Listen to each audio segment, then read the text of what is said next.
প্রিয় মুসলিম, এই জীবন সম্পর্কে গভীরভাবে চিন্তা করুন, সতর্ক হন। যে ব্যক্তি ঠান্ডা মাথায় চিন্তা করবে সে বুঝতে পারবে এই জীবন শুধু একটি সফর, যা শুরু হয়েছে মা বাবার অন্তরঙ্গতার মাধ্যমে। পরে কিছুদিন মায়ের পেটে থেকে দুনিয়ায় আসা, দুনিয়ায় কিছুদিন থেকে কবরের পথে যাত্রা। কবরে আল্লাহ যতদিন চান ততদিন থেকে তারপর বিচারের মাঠে একত্র হওয়ার জন্য ওঠা। এরপর বিচার শেষে চিরস্থায়ী বাসস্থানে পৌঁছে সফরের পরিসমাপ্তি। আশা করা যায় সেটা হবে সেই শান্তিময় স্থায়ী বাসস্থান যা কিনা সকল বিপদাপদ থেকে মুক্ত এবং প্রকৃত অর্থেই অনন্তকালের জীবন। আমরা আমাদের শত্রুর দ্বারা প্রতারিত হয়েছিলাম, ফলে আমাদেরকে পৃথিবীতে নামিয়ে দেওয়া হয়েছিল। দুনিয়ার জেলখানা থেকে মুক্তি লাভের জন্য আমাদের প্রাণান্তকর চেষ্টা করা উচিত, আমরা যাতে বীরদর্পে আমাদের স্থায়ী বাসস্থানের দিকে অগ্রসর হতে পারি। এই জীবনের সময়সীমা হলো ততক্ষণ যতক্ষণ মানুষের শ্বাস প্রশ্বাস চলে। মানুষের দুনিয়ার জীবন হলো একটি নৌকার মতো, যাতে সে নিশ্চল মানুষ হয়ে বসে আছে, কিন্তু নৌকা তাকে নিয়ে চলছে। সে নিজে বুঝতেই পারছে না যে তাকে নিয়ে নৌকা চলছে। জীবন তরীর উপর সে উদাসীন মনে নিশ্চল হয়ে বসে আছে। এই দুনিয়ায় জীবন ধারণের জন্য নানান উপকরণের প্রয়োজন হয়, কিন্তু আখিরাতের জন্য একটিমাত্র সম্বলই যথেষ্ট হবে, আর তা হলো তাকওয়া। সুতরাং মানুষের উচিত কঠোর পরিশ্রম করা এবং তাকওয়া অবলম্বনের পথে যত তিক্ততা আসবে তা ধৈর্য ধারণের মাধ্যমে হজম করা। তা না হলে সে পরকালের পথে চলে যাওয়ার সময় বলবে, হে আমার রব, আমাকে আবার দুনিয়ায় ফিরিয়ে দিন। তখন তাকে বলা হবে, কখনোই না, আজ আর ফিরে যাওয়ার সুযোগ নেই। অতএব যে ব্যক্তি উদাসীন অচেতন, তার উচিত অলসতার আড়মোড়া ভেঙে জেগে ওঠা এবং জীবনের ধাপগুলো অলস গতিতে পেরোনোর চিন্তা বাদ দেওয়া।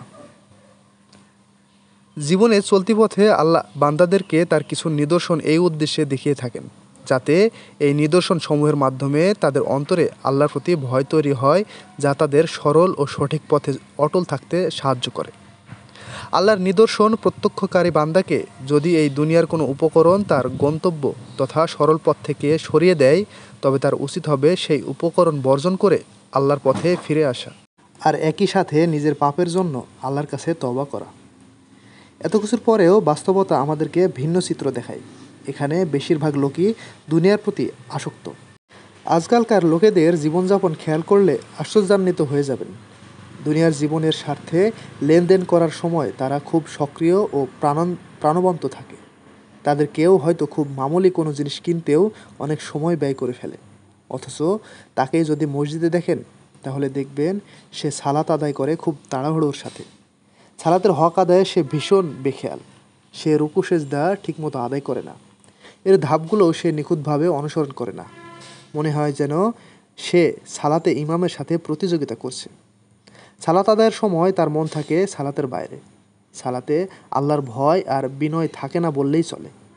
আল্লাহর সামনে দাঁড়ানোর অনুভূতিতে তার চোখ থেকে অশ্রুর ফোয়ারা নামে না।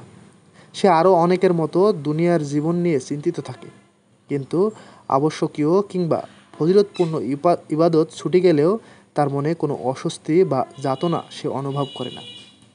দুনিয়ার লেনদেন, খেলতামাশা আর হাসি ঠাট্টায় দিনের পর দিন সে সময় ব্যয় করতে থাকে। তাকে দেখে মনে হয় যেন তার চলে যাওয়ার সময়, দিন, মাস এবং বছরগুলো আবার খুব শীঘ্রই তার কাছে ফিরে আসবে।